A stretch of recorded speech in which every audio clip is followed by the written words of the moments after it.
Yes, smart viewers, welcome back to Binusian On Screen. Ya, Yes. sesuai ya tadi kita juga udah banyak bahas sebetulnya. Benar. Di segmen 2 ini kita akan berbincang dengan salah satu alumni Binus Benar University. sekali. Nah, ini kan Viana yang ngobrol nih. Boleh dong diperkenalkan dikit, Vi. Ya. Jadi Bapak Mardiwu ini adalah seorang CEO PT Nutrifood Indonesia. Nah, ini tuh memiliki apa ya? Jadi tuh kali ini tuh temanya ngebahas tentang gaya kepemimpinan dengan gaya milenial gitu. Jadi pas lagi gue ngobrol nih sama beliau itu tuh kayak apa ya? Orang itu humble banget. Terus kayak apa ya, benar-benar bisa dibilang merendah lah ya, maksudnya nggak wah gue seorang CEO, nggak gitu. Jadi kayak apa ya, ngobrolnya tuh santai banget juga gitu, dan dia benar-benar ngasih tahu nih kiat-kiat sebagai CEO untuk bisa ngegait karyawan-karyawannya yang masih generasi milenial atau yang masih muda-muda gitu. Kan susah ya, maksudnya kan seorang CEO yang mungkin sudah jauh pengalamannya tapi harus tetap menyatu dengan gaya. Banget ya. Betul. Tapi jujur aja, karena kalau misalnya memang kalau Anda kan misalkan gue ngobrol-ngobrol sama tinggi-tinggi gitu kan, wah jujur aja pasti saya deg-degan bos, nervous. Tapi kalau misalnya memang akhirnya pembawaannya ternyata beliau juga nyantai, akhirnya kita juga pasti ngobrol nanti kayak ya bukan bilang kayak jadi nyantai banget ya, ngeblend aja gitu. bener gitu dia Smart Viewers. Nah makanya udah makin penasaran pasti makanya langsung aja kita lihat ini dia cuplikan. Oke.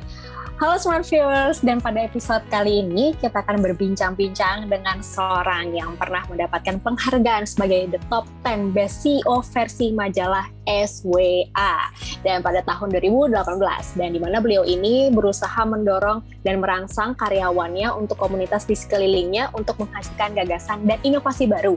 Dan sudah hadir bersama kami yaitu CEO PT Nutrifood Indonesia, Bapak Mardiwu. Halo Pak, apa kabar? Halo Bu Diana, baik, apa kabar? Baik-baik juga, sehat-sehat ya Bu, walaupun sekarang lagi pandemi nih lumayan berat untuk gak bisa ketemu. Benar, harus tetap sehat-sehat. Sehat-sehat insya Allah semuanya, keluarga juga sehat-sehat ya Pak. Dan ini Bapak Mardiwu ini juga menyelesaikan pendidikan S3 di Binus University dan juga mendapatkan predikat cum laude. Wow, luar biasa. Nah kira-kira nih Pak, apa yang membuat Bapak tertarik untuk melanjutkan pendidikan gelar doktornya di Binus University? Dulu sebenarnya sempat setelah S2 itu udah kayak lumayan jenuh, berpikir satu hari nggak akan deh sampai ke S3. Tapi ternyata namanya senang belajar itu gampang tergoda gitu ya. Waktu satu hari saya lihat ada pamfletnya Binus, ada program DRM.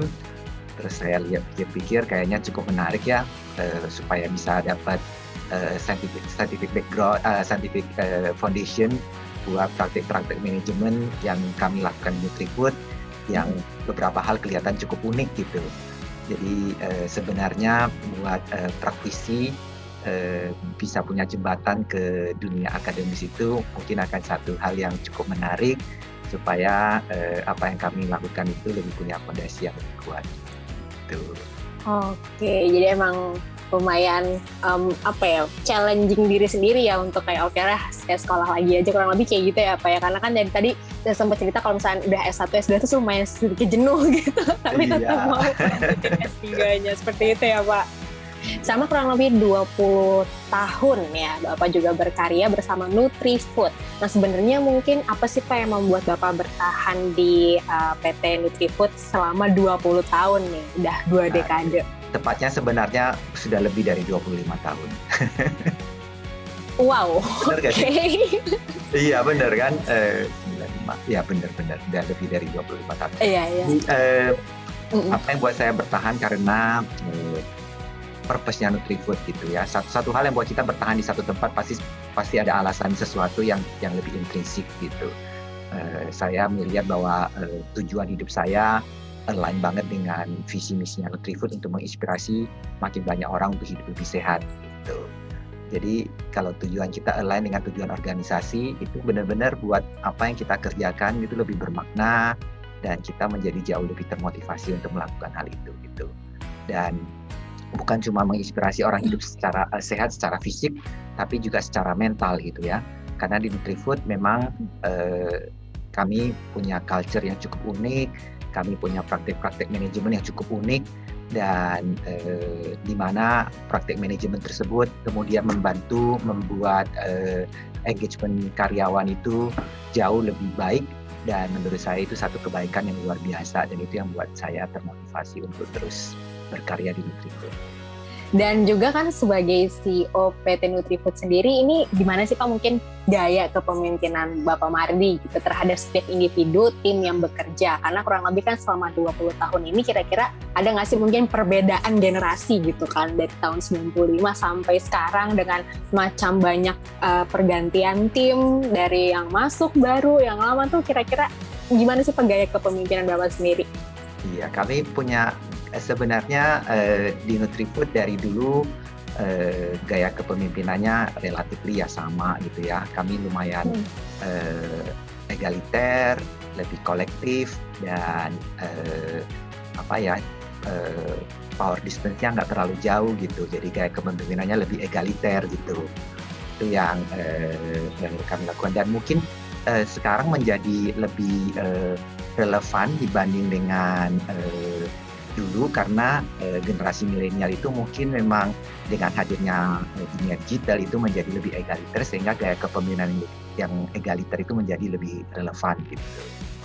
Oke, nah untuk Bapak sendiri gimana nih Pak pandangannya terhadap karakteristik generasi milenial dalam etos kerja yang mungkin mereka miliki, khususnya mungkin yang menjadi tim di Nutrifood sendiri Pak? Sebenarnya saya percaya bahwa tiap generasi itu ya punya keunikannya sendiri, tapi kalau kita lihat bedanya mungkin generasi milenial itu lebih punya lebih motivasi intrinsiknya mungkin lebih besar gitu ya.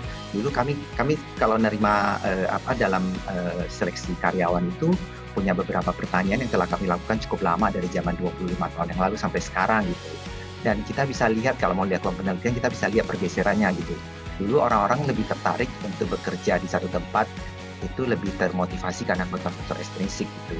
Nah, kalau kita lihat isiannya sekarang oleh generasi milenial, kelihatan mereka lebih tertarik kepada faktor-faktor motivasi intrinsik itu kemudian sekarang menjadi lebih dominan gitu.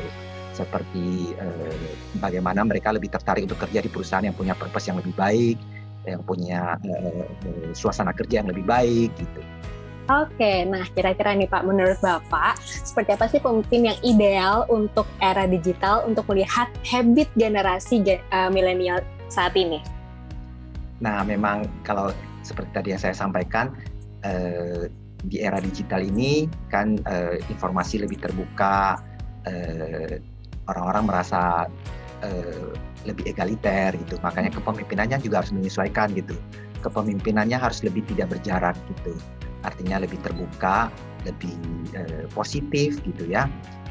Itu mungkin yang harus dilakukan. Jadi pemimpin yang mungkin lebih ideal itu adalah pemimpin yang harus lebih mau mendengarkan, yang lebih humble, yang lebih melayani, yang lebih inklusif gitu.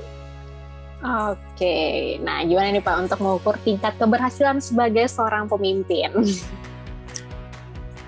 Seorang pemimpin yang baik mungkin ya terlepas dari title-nya, suaranya didengarkan. Gitu. Kalau seorang pemimpin harus menjadi pemimpin hanya karena title-nya, mungkin itu bukan pemimpin yang baik. Gitu. Jadi pemimpin yang baik itu memang seorang pemimpin yang arahannya bisa diikutin gitu, dan bisa membawa timnya bersama-sama untuk mencapai tujuan organisasinya secara berkelanjutan. Ini yang terakhir nih Pak, apa yang menjadi catatan khusus bagi para generasi muda atau generasi milenial yang nantinya dapat menjadi seorang pemimpin seperti Bapak untuk dapat menciptakan etos kerja yang nyaman di lingkungan tempat mereka bekerja? Seperti apa Pak? Nah, mungkin pertama adalah harus cari motivasi dalam memimpin gitu ya. Teman-teman harus melihat bahwa itu sebagai satu panggilan gitu ya. Pada saat kita melihat jabatan itu sebagai satu panggilan dan bukan sebagai suatu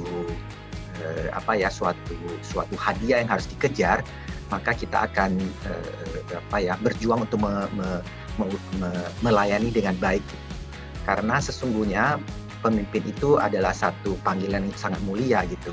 Kalau kita bisa memimpin dengan baik, mencapai tujuan organisasi dengan baik, itu kita bisa membawa begitu banyak kebaikan.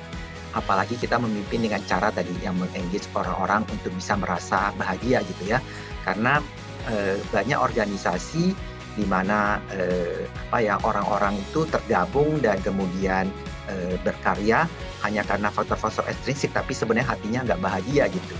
Nah, alangkah bahagianya kalau pemimpin itu bisa mewujudkan kebahagiaan semua anggota organisasinya di dalam berkarya, sehingga lebih sehat mentalnya dan lebih membawa kebahagiaan buat banyak orang gitu. Jadi itu pertama adalah motivasinya gitu ya. Dan kedua tentunya tiap generasi dan generasi-generasi yang akan datang punya keunikan sendiri gitu. Oleh karena itu sebagai seorang pemimpin penting banget untuk belajar untuk menjadi agile, beradaptasi dan punya empati gitu ya. Karena nanti generasi yang baru datang mungkin akan datang dengan keunikannya sendiri, dan kita pemimpin itu, gaya kepemimpinan itu juga sesuatu yang dinamis. Kita harus belajar menyesuaikan gitu. Mungkin itu aja dari saya. Iya, sebuah tanggung jawab yang bukan hanya untuk sekedar apa yang mungkin dibanggakan kayak wah seorang pemimpin, seorang tinggi, tapi bukan hanya itu, tapi ya benar-benar memiliki tanggung jawab yang besar untuk dapat membangun sebuah tim untuk bisa membimbing sebuah tim tersebut dalam mencapai suatu tujuan gitu ya. Kurang lebih seperti itu ya saya garis besar, dan juga memiliki motivasi untuk dapat mengembangkan setiap tim dalam menuju tujuan tersebut. Seperti itu Pak. Thank you ya Pak atas waktunya Pak, atas insight-nya. Atas informasi mengenai gaya kepemimpinan dari Bapak Mardi.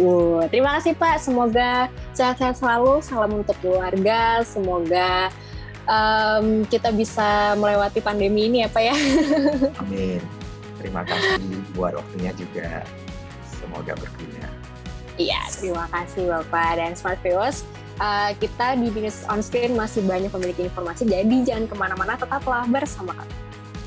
Oke, nah betul banget. Dan tentunya tadi ada hasil kerjasama antara kita dengan Binus Alumni Relation Office ya. Iya betul sekali. Dan juga tadi mungkin lagi masih enak-enakan nonton atau ada beberapa informasi yang kok kayaknya agak kurang atau kepotong. Yes. Nah nanti Smart Viewers bisa saksikan secara full di YouTube-nya Binus TV Channel. Yes, alright. Nah itu dia Smart Viewers ya. Nah habis ini tentunya, ini ada yang salah nggak satu sabar. segmen. Nathan nggak sabar ya. Ini salah satu yang paling sangat saya excited ya, karena nanti akan ada mendengarkan suara-suara yang merdu dan tentunya juga akan mendengarkan lagu favorit saya di tahun ini.